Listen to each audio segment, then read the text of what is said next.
Hello बच्चों, तो कैसे हो आप लोग? सब बढ़िया। आज हम लोग जो बच्चों बात करने जा रहे हैं वो रेट ऑफ चेंज के ऊपर बातें होंगी। इसके पहले वाली जो क्लास में दो क्लासेस जो हम लोगों ने वीडियो लेक्चर देखे बच्चों, उसमें हम लोगों ने चेंज के ऊपर, पहले क्लास में तो बेसिकली हम लोगों ने चेंज के ऊपर बातें की, दूसरी क्लास में हम लोगों ने ग्राफ्स के ऊपर बातें की।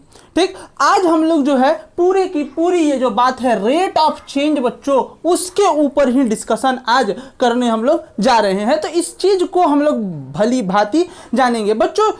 आइए बातों को स्टार्ट करते हैं। मैं शिवानंद त्रिपाठी और ये आपका ब्यूटीफुल सा चैनल मेकर कॉन्सेप्ट क्लासेस। ठीक, थोड़ा बड़ा नाम नहीं है, चलो कोई नहीं।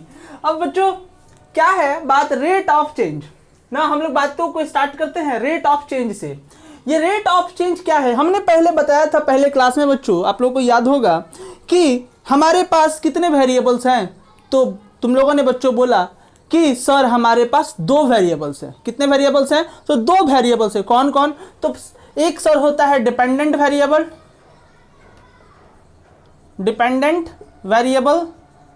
वेरिएबल ना, और दूसरा होता है इंडिपेंडेंट वेरिएबल। बहुत सुंदर, इंडिपेंडेंट वेरिएबल ना। यही होते हैं हमारे पास दो टाइप के वेरिएबल्स।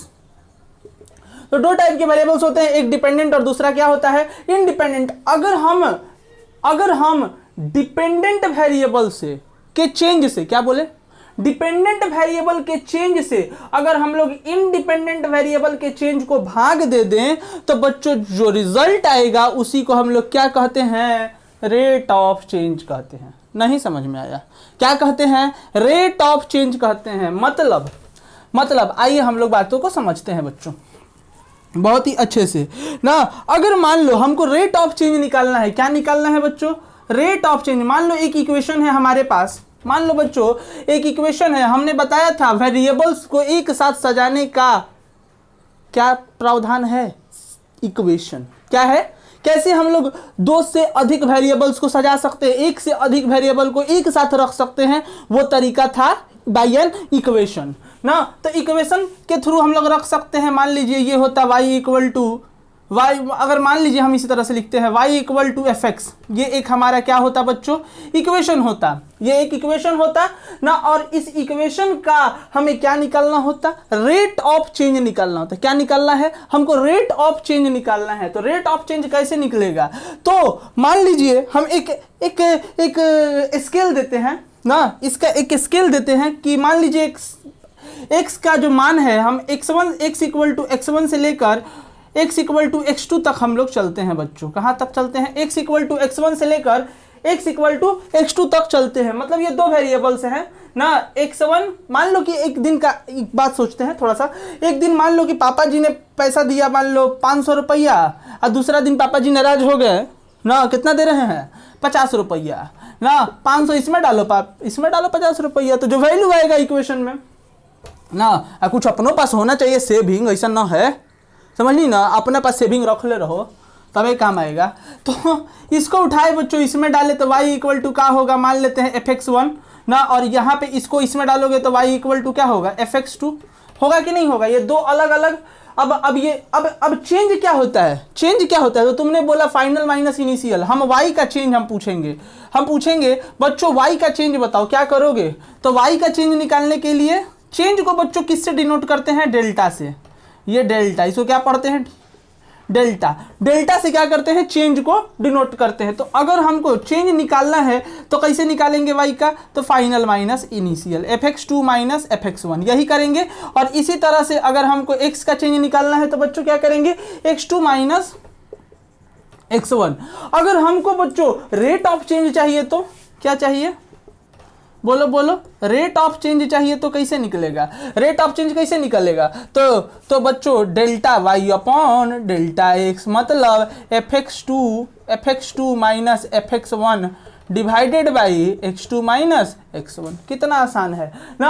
अगर हमको बच्चों रेट ऑफ चेंज निकालना है, अगर हमको बच्चों क्या निकालना है, अगर रेट ऑफ चेंज निकालना है तो रेट ऑफ चेंज निकालने के लिए हमको क्या करना पड़ेगा, डेल्टा y के चेंज मतलब y के चेंज को हमको x के चेंज से क्या कर देना होगा बच्चों, भाग दे देना होगा। समझ में आया, क्या करना होगा, भाग दे देना होगा।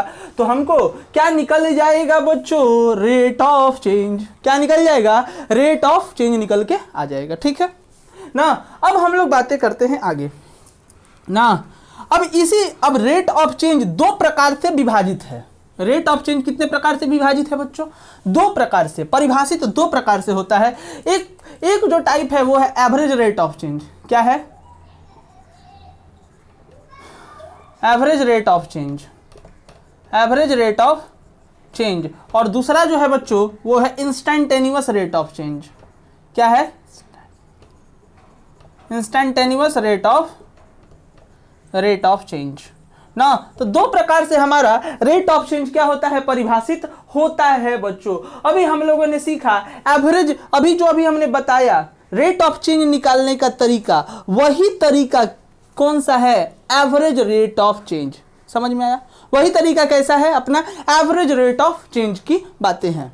ठीक ना, यह वही तरीका क्या है, अपनी एवरेज रेट ऑफ चेंज की बातें हैं। तो हम लोगों ने पहला तरीका जान लिया है। अब बच्चों इस तरीका के ऊपर, एवरेज रेट ऑफ चेंज के ऊपर बच्चों हम लोग क्या करते हैं, एक क्वेश्चन को डिस्कस करते हैं ना। आ जाओ बच्चों, एक क्वेश्चन को हम लोग क्या करते हैं, डिस्कस करते हैं ना। डिस्कस करते हैं कि डिस्टेंस फ्रॉम, लिखते हैं थोड़ा सा, डिस्टेंस कवर्ड, ऐसे लिखो, डिस्टेंस कवर्ड क्वेश्चन है। डिस्टेंस कवर्ड समझने के लिए एवरेज रेट ऑफ चेंज कैसे निकलता है, तो distance covered S is given as a function, is given as function of time, given as a function of time T ना, given as a function of time T, as S equal to 2t square, as S equal to 2t square plus 3t, where s is in meter, where s is in meter and t is in second, and t क्या है, in second है ना।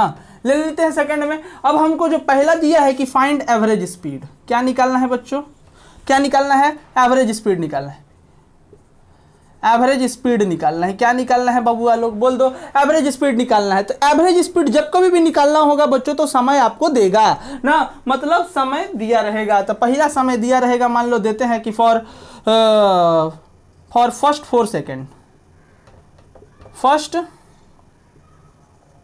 4 second, और दूसरा देते हैं बच्चों for interval t equal to 1 second to t equal to 4 second. t equal to 1 second से लेकर कहाँ तक, t इक्वल टू बच्चों 4 सेकेंड तक की बातें हम लोगों को करनी है। तो ये दो क्वेश्चन से आओ पहली बार बोलिए, आइए देखते हैं पहली क्वेश्चन को देखते हैं बच्चों ना। ये गाना याद आ रहा था, पहली बार, अरे बाप रे बाप, इतना मोहब्बत कैसे हुआ रे, कैसे मोहब्बत करता है तो नहीं कह रहे। फिजिक्स पढ़ने से फुर्सत मिलेगा तब ना प्यार होगा, हो हैं, फिजिक्स पढ़े से फुर्सतें नहीं है, प्यार करेंगे कुछ हो। तो पहला क्वेश्चन का था, पहला क्वेश्चन का सॉल्यूशन देखते हैं बच्चों। देखो बड़ा आसान है ना। अगर हमको डिस्टेंस एस इक्वल टू क्या दिया है, 2t स्क्वायर प्लस 3t, यही दिया है ना बच्चों। t इक्वल टू हमको कहाँ से, अगर हमको मान लो क्वेश्चन में दिया है बच्चों फॉर फर्स्ट 4 सेकेंड, तो बच्चों टाइम जो ऑब्जर्वेशन स्टार्ट होगा वो हमेशा t इक्वल टू 0 से स्टार्ट होता है। तो मतलब हम लोग का इंटरवल शुरुआत का जो टाइम है वो t इक्वल टू 0 दे चुका है क्वेश्चन में ना। और कहाँ तक जाना है, t इक्वल टू 4 सेकेंड तक। पहला पुट करेंगे s1 निकलेगा ना 0, दूसरा पुट करोगे ना तो t इंटू 4 का स्क्वायर इंटू 3 इंटू 4 जा 16, अब 16 गुणा 2 32, अब 32 अब 12 कितना होगा, 44 हुआ कि नहीं हुआ है? अरे बोल दो खड़ाक ना एकरा बाद क्या करना है हो हमको एवरेज स्पीड निकालना है। अरे यार एवरेज स्पीड निकालो या फिर एवरेज रेट ऑफ चेंज निकालो, कुछ फर्क नहीं पड़ता है, कुछ फर्क नहीं पड़ता है। Average rate of change, average speed बोला है, दिमाग में क्या आना चाहिए, क्या मांग रहा है, एवरेज रेट ऑफ चेंज मांग रहा है। क्या मांग रहा है, एवरेज रेट ऑफ चेंज मांग रहा है ना, एवरेज रेट ऑफ चेंज मांग रहा है। अरे आसान है, अरे आसान है, क्या है एवरेज रेट ऑफ चेंज निकालने में, अरे आसान है बबुआ। तो कैसे निकालेंगे हैं, बता दो जरी सुन, कैसे निकालेंगे एवरेज रेट ऑफ चेंज। तो एवरेज रेट ऑफ चेंज निकालना है, एवरेज रेट ऑफ चेंज निकालना है, चाहे एवरेज स्पीड निकालना है, सिंपली एवरेज स्पीड निकालना है मान लो, तो क्या करेंगे, S2 में से S1 को घटा देंगे, डिवाइडेड बाई T2 में से T1 को, T2 में से T1 को घटा देंगे, 44 माइनस 0 डिवाइडेड बाई 11 माइनस 0, कितना हो जाएगा 4 सेकेंड। इसी तरह दूसरा बन जाएगा, दूसरा भी बना कर दिखा दे लो, कितनी आसान था।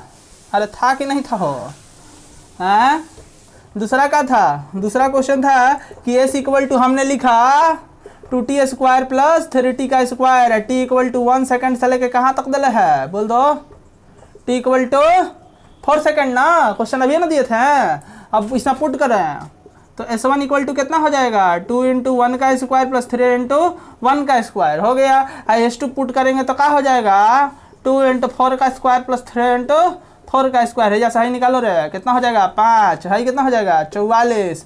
44 हमको क्या चाहिए, एवरेज स्पीड चाहिए, ऐसा ही डिनोट कर देते हैं एवरेज स्पीड। तो 44 में से वही S2 minus S1 divided by T2 minus T1, 44 में से 5 घटा दो तो कितना हो जाएगा, 44 में से 5 घटाओगे तो कितना होगा हो, एकरा में से एकरा घटा दो ना, 4 में से 1 घटा दो तो कितना हो जाएगा 39 बाई 4, काटोगे 12 मीटर, 12 मीटर पर सेकंड, कितना आसान है।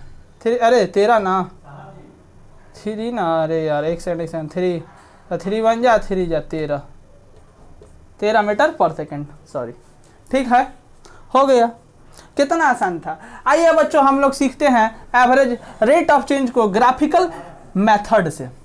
कैसे, ग्राफिकल मेथड से ना, किससे सीखते हैं तो ग्राफिकल मेथड से सीखने का कोशिश करते हैं। आ जाओ,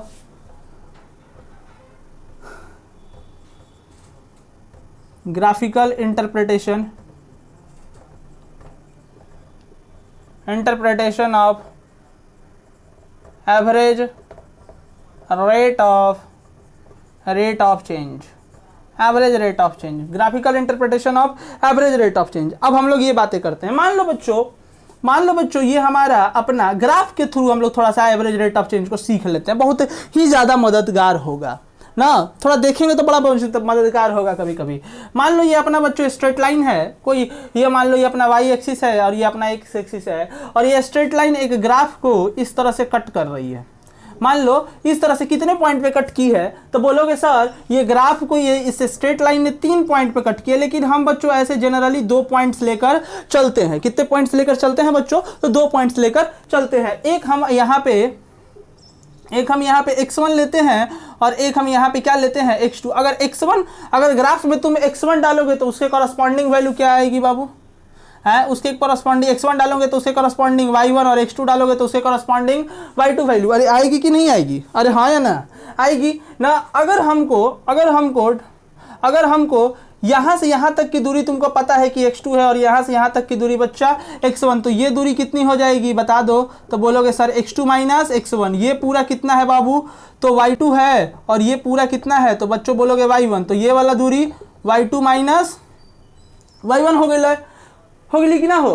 तो अगर हमको हाई वाला एंगल चाहिए, हाई वाला एंगल, ई वाला एंगल हमको चाहिए, तो कैसे होगा हो बताओ तो, हैं क्या होगा इसका average rate of change graph के, तो बोलोगे सर y2 में से y1 divided by x2 minus x1। और ये गजब बोलेगा, अरे गजब सर क्या बात है, यह ना सर हमारा स्लोप है, यह ना स्लोप है, इक्वल टू ऐसे भी लिख देगा सर, अगर ये हमारा ग्राफ होता, हम ले देते हैं ग्राफ होता y equal to f x का कोई, तो बोलता sir fx2 minus fx1 divided by x2 minus x1 बराबर क्या बोलेगा, अब क्या बोलेगा, सर सीधा बोलेगा बराबर tan थीटा। अरे गजब, मतलब सिंपल सी बात है, जो हमारा एवरेज रेट ऑफ चेंज है, यहाँ से कंक्लूजन यही निकल के आता है कि जो हमारा बच्चों एवरेज रेट ऑफ चेंज है वो सिंपली क्या है, स्लोप ऑफ,